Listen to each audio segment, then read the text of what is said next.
नमस्कार दोस्तों, आज की कहानी है घर में आई स्मार्ट बहू। निवेदिता की शादी को अभी 3 महीने ही हुए थे कि उसके पति अविनाश को ऑफिस के किसी काम से मुंबई जाना पड़ा। अविनाश के जाने के बाद घर में उसके अलावा उसके साथ सास ससुर ही थे। निवेदिता बहुत ही समझदार और पढ़ी लिखी होने के साथ साथ बड़ी सेवा भाव वाली लड़की है। अविनाश के जाने के बाद वह अपने सास ससुर का पहले से ज़्यादा ध्यान रखने लगी। घर का काम निपटाने के बाद निवेदिता को जो भी समय मिलता उस समय में वह अपना फ़ोन देखा करती, पर अविनाश की माँ सुमित्रा जी को निवेदिता की यह आदत बिल्कुल भी पसंद नहीं थी। उनको हमेशा इस बात का डर रहता था कि कहीं उनकी बहू भी पड़ोस में रहने वाली कौशल्या जी की बहू की तरह अपने घर की बात अपने मायके वालों को या रिश्तेदारों को ना बता दे। वह अक्सर निवेदिता के सामने या तो कौशल्या जी की बहू का जिक्र छेड़ देती या फ़ोन के दुष्परिणामों को गिनवाने लगती, जिससे निवेदिता भी कोई ऐसा काम ना करने पाए। निवेदिता हालांकि उनकी जलेबी जैसी बातों का मतलब समझ जाती, पर उन्हें कोई जवाब नहीं देती। इन्हीं सब बातों के बीच 15 दिन कैसे बीत गए पता ही नहीं चला।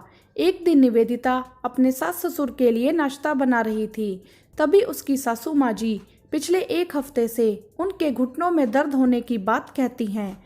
हालांकि कई बार उन्होंने दर्द कम करने वाला तेल भी लगाया था, लेकिन उन्हें कोई आराम नहीं मिल रहा था।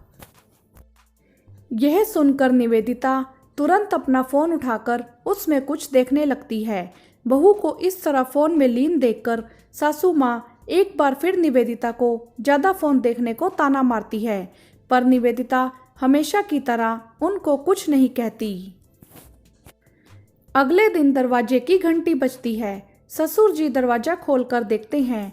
एक लड़का हाथ में एक बैग लिए अपने आप को फिजियोथेरेपिस्ट बताता है, और मैंने तो किसी फिजियोथेरेपिस्ट को नहीं बुलाया है। सब बातों से अनजान थे ससुर जी।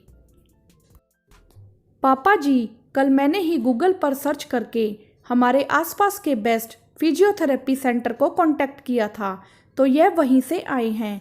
यह 10 दिन में मशीनों और हाथों द्वारा एक्सरसाइज करवा के मम्मी जी के घुटनों का दर्द एकदम ठीक कर देंगे। ससुर जी तो समझ जाते हैं, पर सासू माँ का समझना थोड़ा मुश्किल था। कुछ नहीं होता इन सब चीज़ों से, मोबाइल वाले भी बेवकूफ़ बनाते हैं, बस पैसे लेने के तरीके हैं सब। नहीं मम्मी जी, आप करवा कर तो देखिए। लगभग 20 दिन से रेगुलर एक्सरसाइज से सासू जी को दर्द में आराम महसूस होने लगता है।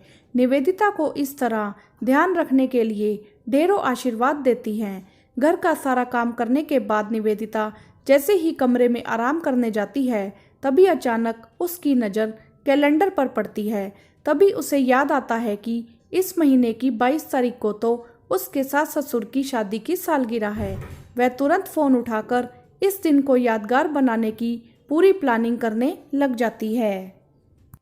सालगिरह के दिन वह सुबह से ही पकवान बनाने लगती है।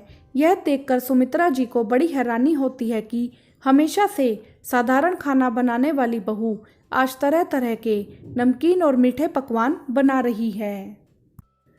सुमित्रा जी के पूछने पर वह कहती है कि उसने यूट्यूब से बनाना सीखा है। सास बहू का जवाब सुनकर किचन से बाहर जा रही थी कि अचानक दरवाजे की घंटी बजती है। सुमित्रा जी दरवाज़ा खोलती हैं तो सामने खड़ा सेल्समैन उनके हाथ में 2 पैकेट पकड़ा देता है। इससे पहले कि सुमित्रा जी कुछ पूछ पाती, निवेदिता पीछे से आकर सास को गले लगाकर शादी की सालगिरह की बधाई देती है और गिफ्ट खोलकर देखने का आग्रह करती है। पैकेट खोलने पर पर्पल रंग की सिल्क की साड़ी और कुर्ता पजामा देखकर सुमित्रा जी की आंखें फटी की फटी रह जाती हैं। बहू, तुम जब से शादी करके आई हो तब से बाजार तो एक बार भी नहीं गई, तो फिर यह साड़ी और कुर्ता पजामा यह सब कैसे? अरे माँ, आजकल सब ऑनलाइन मिलता है, अपनी पसंद और साइज़ के हिसाब से देखो और ऑर्डर कर दो बस, वह भी घर बैठे मोबाइल से कुछ ही मिनटों में। शाम को निवेदिता के कहने पर उसके सास ससुर उसके दिए गए कपड़ों को पहनकर तैयार हो जाते हैं। निवेदिता मम्मी पापा और सभी रिश्तेदार की फोटो खींचकर अविनाश को व्हाट्सएप कर देती है। वह कटिंग के समय अविनाश को वीडियो कॉल करके आयोजन में शामिल भी करती है। यह देखकर अविनाश जी की आंखों से आंसू आ जाते हैं कि बेटे के ना रहने पर भी बहू ने उनके लिए इतना सब किया। अपनी सास को सिसकता हुआ देखकर निवेदिता अपनी सास को गले लगा लेती है और कहती है, माँ, मैं जानती हूँ कि आपको मेरा फ़ोन हाथ में लेकर रहना बिल्कुल पसंद नहीं है, पर यह तो ज़रूरी नहीं कि फ़ोन का उपयोग केवल चुगलियाँ करने के लिए ही किया जाए। अगर समझदारी से इसका यूज़ करें तो आजकल के इस भागम भाग वाली ज़िंदगी में यह फ़ोन सबसे महत्वपूर्ण भूमिका निभाता है।